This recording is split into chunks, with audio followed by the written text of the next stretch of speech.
Hi, I'm Copper Ferreira, Senior Instructor here at Colorado State University. Today we'll be talking through the All-State Bass Clarinet excerpts, and we're going to start with the first excerpt. This is number 9, marked Allegretto. In this excerpt, there are just a few small points I want to make sure that we address as you're preparing this material for your auditions this year. The first is making sure that we're playing these dotted rhythms in this particular excerpt correctly. So one of the best ways to do that is to make sure that we're keeping an accurate subdivision underneath. So in this opening, when we're looking at a beat time of 3/8 is our time signature, and the rhythm is pretty consistent throughout. We have these dotted 16ths plus 30-second notes with them. So we want to make sure that we're playing those dots accurately. One of the best ways to do that is to make sure that you are feeling the underlying pulse. So underneath those dotted 16th notes, we want to make sure that we're feeling 3 30-second notes in relationship to that length. So one way I would suggest practicing this is to articulate out that subdivision underneath when you're playing with the metronome at home. So I'm going to play through the first 2 measures with this subdivision articulated out so you can feel exactly where to place that last 30-second note in each of these dotted rhythms. So here's what that would sound like with our met here. So here's your metronome on 63 where this is marked. And with this subdivision, we want to make sure that we're hearing that underlying pulse. So here's the first 2 measures with that underlying subdivision.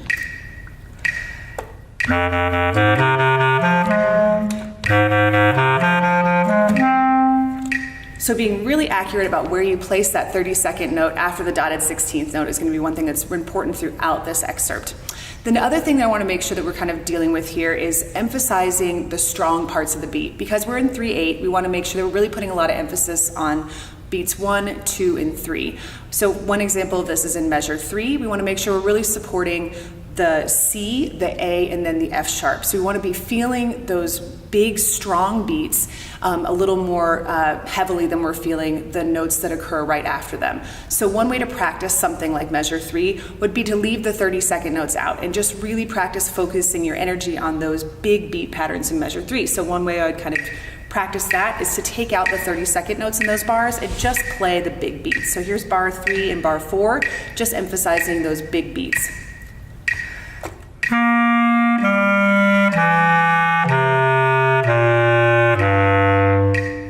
So I find that exercise can be really helpful for making sure that we're hearing the melodic line correctly.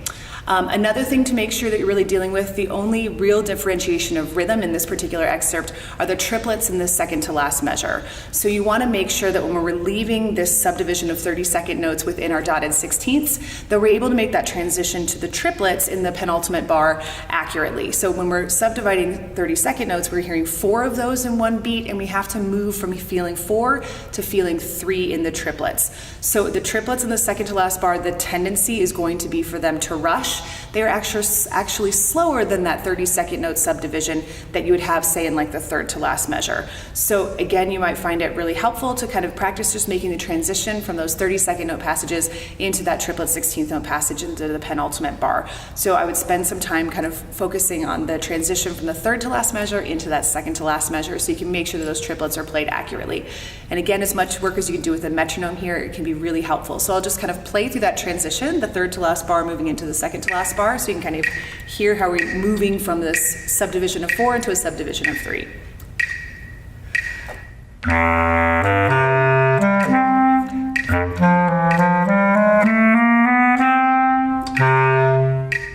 So make sure you're really playing those 16th note triplets accurately there in the second to last bar. Finally, this piece gives us very, very few dynamic indications. We have that very first opening phrase up to the repeat sign that's marked forte, and the second section is marked mezzo piano, and that is it. So I would invite you to really explore different ways of shaping phrases here. Do something with the music. Don't just play forte for the entire opening phrase. Really think about exploring some crescendos, diminuendos, moving through phrases and moving through lines, and really bring your personality to the table with this excerpt. There's a lot of freedom as far as the dynamic structure is concerned. So really this is an opportunity in the slow excerpt often is to make your own music. So feel free to really add any of those dynamic indications to help make this a much more interesting listen.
right, the next excerpt we're going to take a look at is number 24. This is the fast excerpt.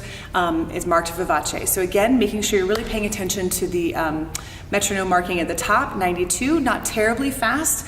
So one thing that's going to be really important in this this particular excerpt is we want to make sure that we have really, really nice, strong pickups. So that's going to be, say, for example, the very first two notes that we play, pick up into the first measure, and in the first measure we have those 2 16th note pickups at the end of the bar into the second measure.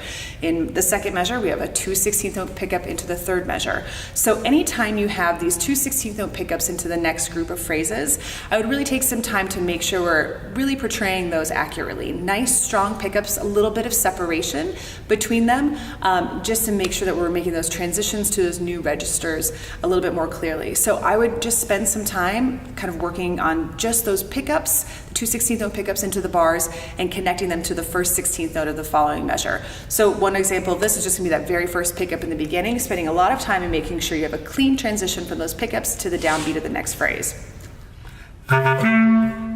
Okay, and then the same thing if you look at the end of the very first line here. This is the end of bar 5. You have 2 16th note E's, and they're picking up into a C. So I'd also, again, practice those 2 pickups into the next downbeat.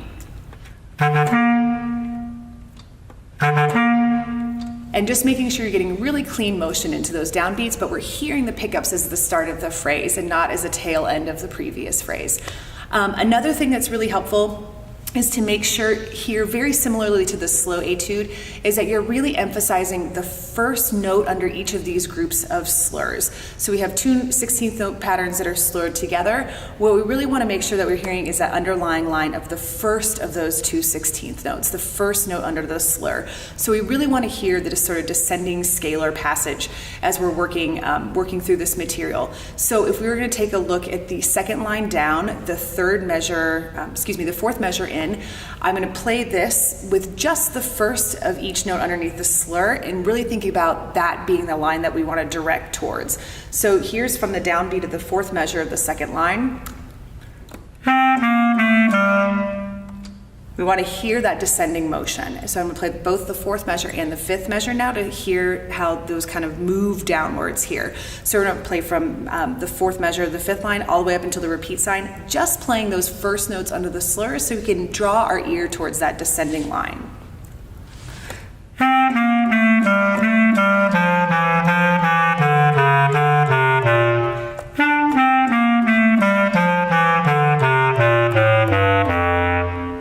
So that's the motion that we really want to be emphasizing anytime you have, and they're all descending patterns for the most part, when those coming down especially, really making sure we're banging out those first notes under the slur.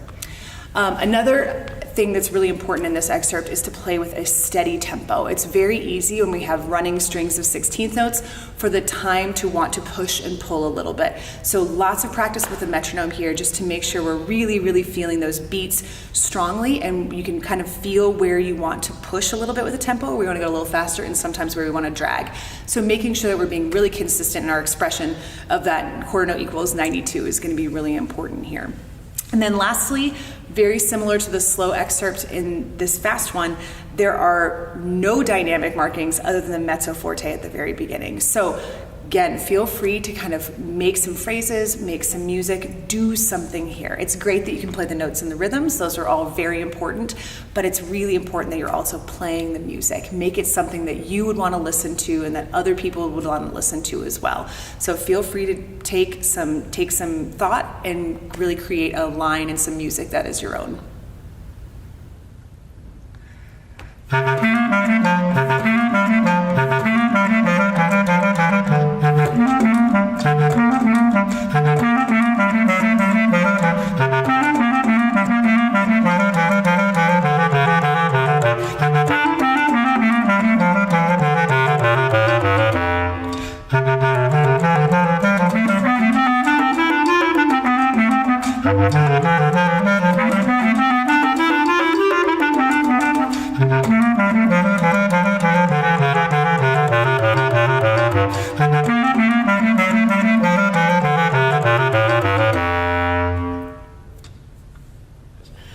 Thanks so much for taking the time to watch today. Best of luck preparing your auditions. Play great music.